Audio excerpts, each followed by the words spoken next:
Training is nothing. Will is everything. The will to act. It's an interesting quote, and it gets to a very hard truth. I know it cuts me to the core because I try to prepare and plan for as many things as I can, so I will oftentimes sit back and look at what I call the different variables of a situation, how some people might react, how I would react if this doesn't go according to this very specific plan, if other people are involved in something, nonstop, all the time, thinking and trying to prepare and plan to make something happen. And it makes sense to prepare for things. It makes sense to know what you should do in a situation. That is why we train. That is why we go to schools. We spend so much time learning in the public school system, and then some go on to college or a trade school, and then even further their careers with master's programs and doctorates and things like that, all of which is to say we want to be as prepared as humanly possible, except that there is an issue with that. Training by itself is nothing unless you have the will to use that training. I have seen people go to college and get degrees that they just do not use. And it's not like the useless kind of degrees, like a degree in English or anything, but degrees in things like social work, and then they just don't use it. And it baffles me, because if you spend all of that time training but lack the willpower necessary to do what needs done with it, then what is the point of training? Nobody goes to college because it's fun. They go to college because they're supposed to be trained in order to do something. The same with trade schools and things like that. Unless you make the move to do what is necessary when you need to, and you know what it is you're supposed to do and how to handle a given situation, then what, pray tell, is the point? I believe it's a problem of hope. Hope is one of the strongest forces in the universe. It keeps us going in the darkness. It helps us to combat against things that we fear and things that we want to have happen. But hopelessness, well, that's a terrible thing. If there's something that exists to take away the power of hope that people have, it is truly terrifying. One of the most horrifying things in the world. Nobody wants to experience the idea of there not even being hope, the glimmer and spark that will keep you going through the darkest times in your life. To be honest, I don't even think it's something that we as people would wish upon our worst enemies. And, sadly, it's also something that we, as human beings, have felt at times. There have been times in our lives where we feel very small and very isolated, and it becomes not only an issue of hopelessness, but an issue of power. I don't have the power to do something. We have felt as if there are no hope left in any given situation. And we hate it. It's where the people Jeremiah is talking to find themselves today. Cut off from the land, cut off from their God, in exile, the nicest way to put it is forced resettlement. Now, there are some good things that happened along the exile. They were treated as people. They weren't necessarily just treated as a commodity or things like that. They were given opportunities to use the skills that they have to be of use to the empire. Yes, they were hostages, essentially. They were prisoners, but they had the ability to have homes and to have families and to have livelihoods. Does that make it better? Absolutely not. Not one bit. And I am not saying that it was easy, because not only would they have to work, but these were the sort of more elite, upper class people.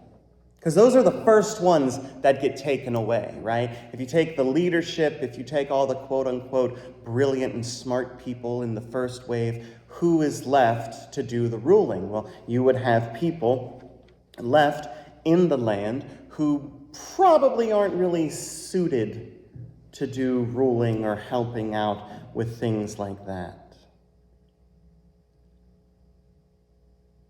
They were forced to be in a land that they did not want to be in, away from their home, and they were not allowed to leave at all. Why then is Jeremiah working so hard to try to help them? What is it that one person can do against one of the most powerful and technologically advanced armies and empires of that time? See, the problem is that while it's not truly terrible and bad and things like that, it's not good. Yes, it was not as bad as it could have been, but saying something is not as bad as it could have been still means that part of it is bad.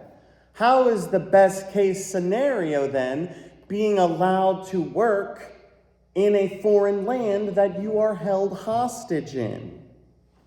It makes no sense. It is highly problematic.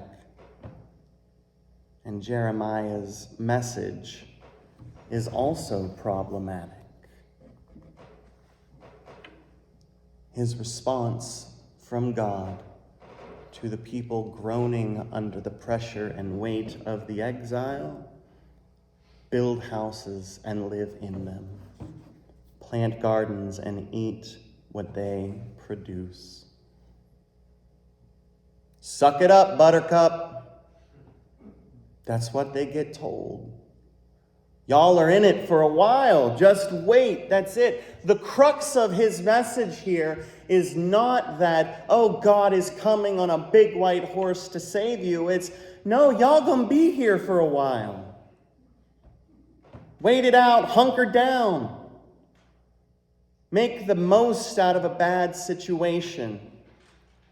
He's telling them that they cannot just sit back and wait for things to get better. Yes, there is that promise and assurance that eventually things will get better, that the people will return to the land, that they will be back in Jerusalem worshiping God. There is no timetable here, and it is not going to happen anytime soon. Find wives, have children, give your children in marriage. This is language of generations. This is not something that's going to be over soon. So the question is, why sit around and be miserable? Now, sure, you can do that, and it makes sense, and we all have those sort of days where we wallow in the hopelessness and despair, and we're like, well, it's time for me to get the sweatpants on, and it's time for me to just lay in bed, cocooned up in my blankets, watching mind-numbing reality TV shows so that I don't have to think about anything. But guess what? On those days, that means the dishes don't get done, the laundry doesn't get done, the dogs don't get walked, nothing gets done. It doesn't help. If you need something, then you have the means to get it, to do it. In this case, what the people need is health and healing. They know that they're going to be in it for a while. They know that they have to live through this ordeal. They can't get what they want the way they want it, because what they want is to go home, to live their lives normally. To be able to walk to the temple and do their sacrifices and be close to their God, to see their neighbors and their friends and their family on the same streets where they grew up, where they are in the land that God had promised their ancestors. That is what they want to do, and that is what they cannot do. So they must sit and they must wait. And yet, the message here is that their waiting is not a passive thing that happens. God does not want us to merely sit back and wait for things. You're going to be waiting for a long time. A very long time. No, the people can take steps to ensure that they are being active participants in God's plan for the world. Work for the community you find yourself in. Yeah, I get it, God says. This ain't where you want to be, but guess what? This is where you are. So you can sit there and be miserable. And by the way, there is nothing saying that they can't do that. There's nothing saying that that is wrong, because having your emotions, having your sadness, that is not something that is ever wrong. No, the thing is that God just wants us to be active participants in a relationship. You want to know one of the most horrifying things in any relationship is? It's when your partner looks at you and says, "What do you want for dinner tonight, honey?" "I don't know, I'm fine with anything." "Well, you pick."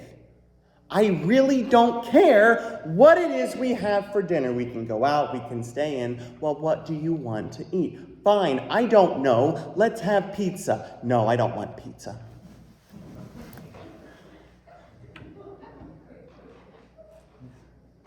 "Then what do you want?" "Oh, it doesn't matter to me." "But it does matter, because I said let's have pizza and you don't want pizza, you want Chinese food or something, and that's fine." You know how frustrating that is, because you're not having an actual dialogue. You're having someone say, "You do all the work, you make the decision, while I sit back and do absolutely nothing to help in this situation." That's not how relationships function. Relationships function with two people working together and doing what needs to be done together. We have a relationship with God. Therefore, why would it stand to reason that we just sit back and just get all the good things shoveled on us without having to do anything in response to what God has already done? In a relationship, those involved with each other must participate. If one side is doing all of the work, guess what? It is a selfish relationship. In our relationship with God, we are called to actively participate with God.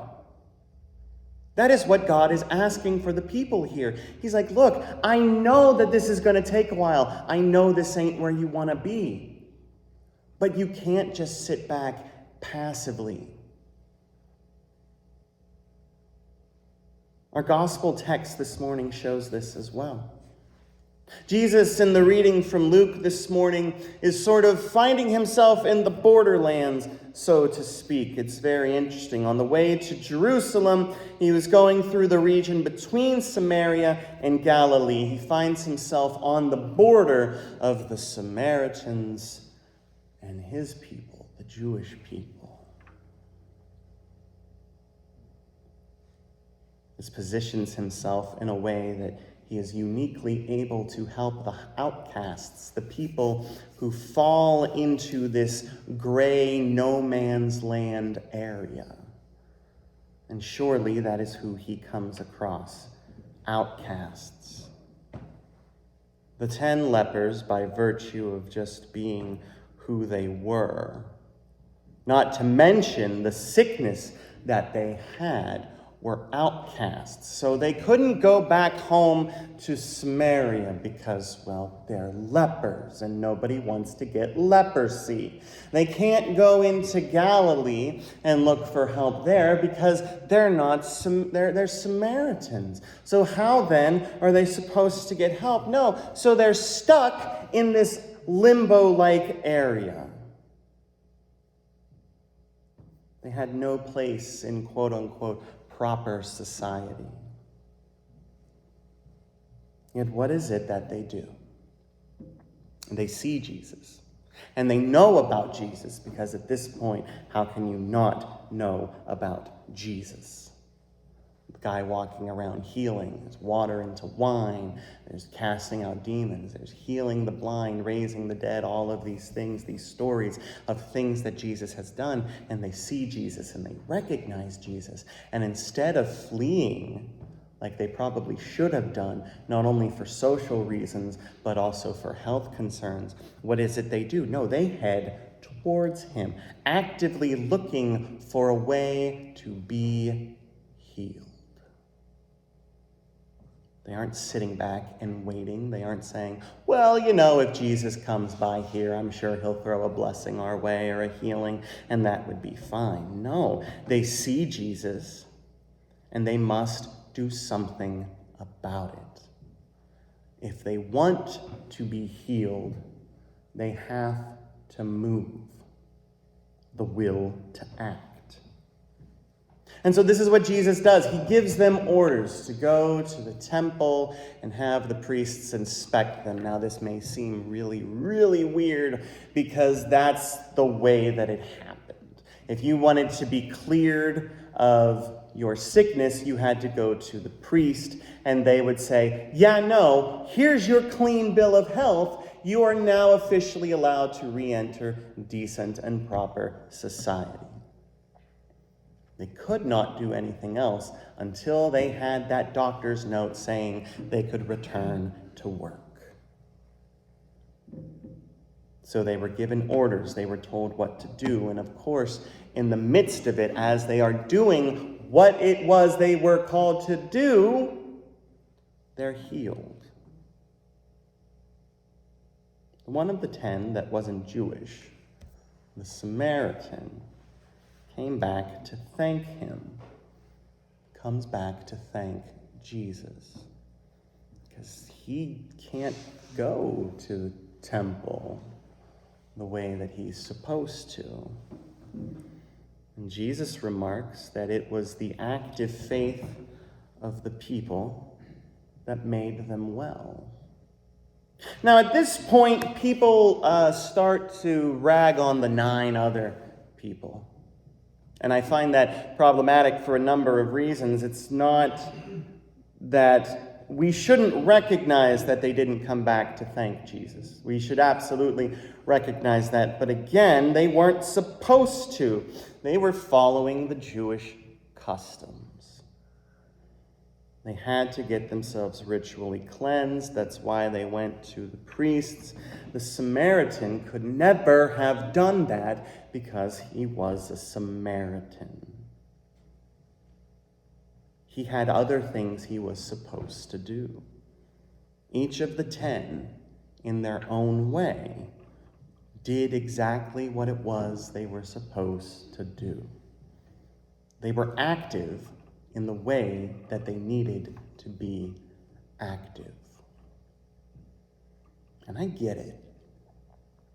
It's never fun to be sick. I abhor being sick. I am one of the worst people to be sick because I don't rest easily.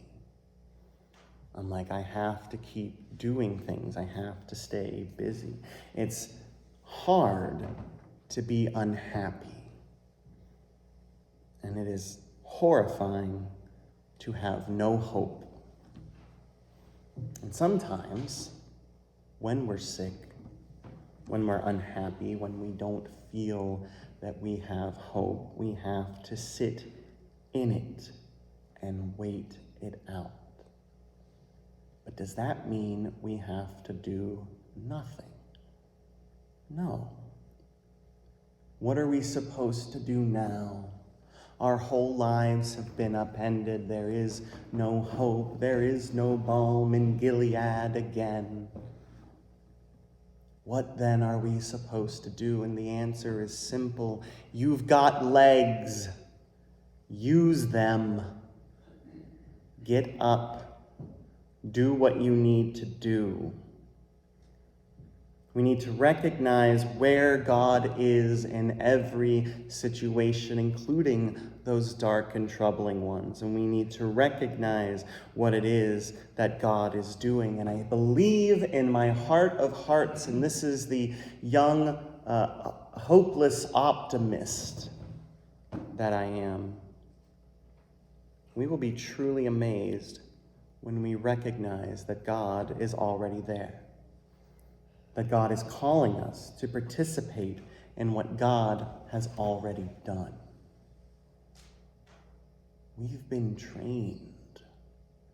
We know the right answers, the right prayers, the right whatever it is that we are supposed to do. The question is, are we able to use them? Sometimes in a situation of hopelessness, of powerlessness, because again, that's really what it's all about, the fact that people don't like to not have power, no control over a situation, and we try and micromanage and control everything in those situations where we feel like we have no control and no power. We do everything that we can, and when we feel like we can't, that is when we spiral. We have the hopelessness, the despair, and yet we know that we can always do something. One of my favorite stories from when I was in Turkey was when I got stuck on an elevator. And when I say stuck on an elevator, like Turkish elevators were not the size of American elevators. There's like 6 of us crammed into a small elevator, and it just like goes up and it just stops. And there's one guy who speaks only Turkish, and the only thing that we understand him saying is, "Oh no, oh no." And we were on a mission trip, right? Doing cultural exchange and friendship evangelism. And I'm just sitting there cracking jokes, like planning the society, who we eat first, things like that, because humor is my go-to tough situation. And that's how I cope and deal with things. It was getting hot. It was so hot in that elevator. But luckily, I had a hiking backpack, so I pull out this metal rod, and we pry the door open enough to get some fresh air in. And it was about 15 minutes with a group of pastors and would-be pastors where someone finally says, "Maybe we should try praying about this." Well, we were too busy making jokes, trying to pry the door open, trying to do everything on our own. We forgot the one thing that we can always do in a situation where we have no hope. So we said a prayer, and immediately after we said a prayer, the doors got opened, and we did what we weren't supposed to do and like jumped out of the elevator because we were like, "Nah, we done here, man. Like, just get me out of this thing." And we just walked up the steps and down the steps that day. But in the midst of that hopeless sort of situation, we forgot that there is something we can do. We are called to participate with God. So we need to be keenly aware of all of the ways that we can do that, because God has given us what we need. Thanks be to God for that. Amen.